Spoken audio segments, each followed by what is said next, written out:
If you simply close your eyes and focus, you'll notice certain things: tensions, cramps, discomfort, pain, fatigue, as well as many different kinds of pleasurable sensations.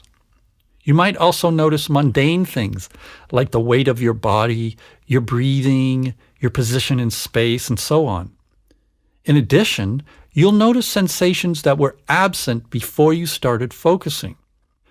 For example, you might feel fine, but as soon as you close your eyes and meditate on your body for a moment, you realize you have a slight headache, or you're more tired than you realized, or your belly's a bit upset. So while some physical sensations scream at high volume, others are so quiet and their signals are so weak, they get drowned out by all the other inner and outer sensory stimuli streaming into your consciousness. But these processes are no less important. They just live further from your awareness and require proactive focus for processing them. Now, the biomedical model separates all these physical processes from the mind. It approaches you almost purely as a biochemical machine. This is useful for trying to get rid of the physical expression of your process, but detrimental to becoming conscious of your process. It's a balancing act. You have to take care of the machine, but if you suppress and eliminate all of its symptomatic expressions, you lose essential information about what's going on in your psyche.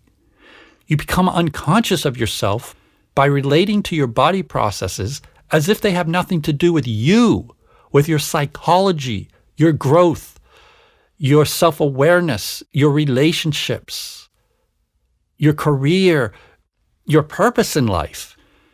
The paradigm of mind and body as two distinct entities helps us stay healthy, but at the same time, it stifles personal growth, which in turn makes us sick. A better model is to think of yourself as a process that expresses itself through various channels.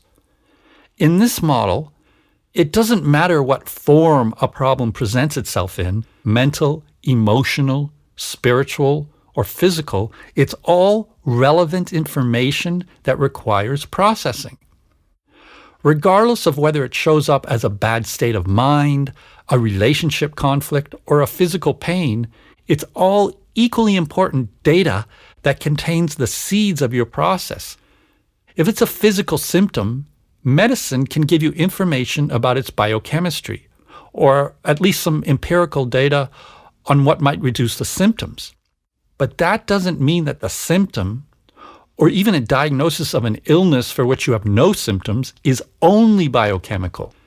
It's also psychological and sometimes spiritual too. It's information, and our job is to decode it. But now let's go even deeper. It's not only that your body expresses what's going on in your psyche. It's that most everything happening in your psyche begins as a body experience, whether it's conscious or not.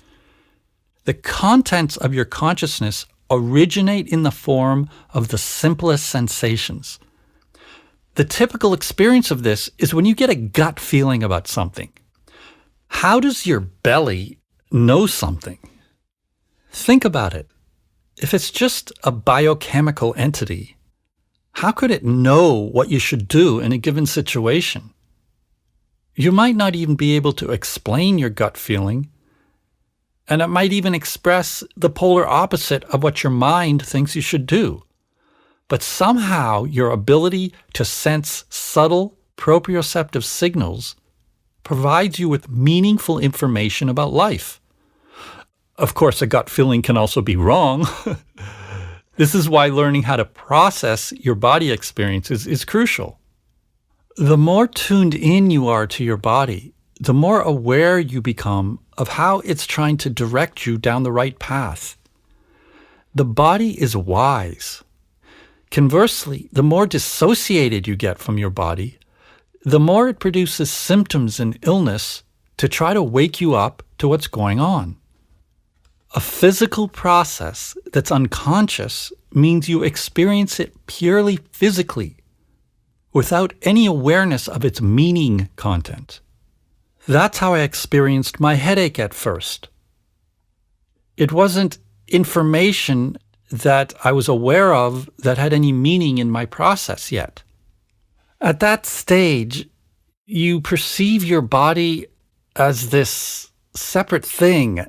Maybe you think of biochemistry or imagine something happening inside this thing that you own or have, this carcass that you drag around called your body, but you don't realize it's you.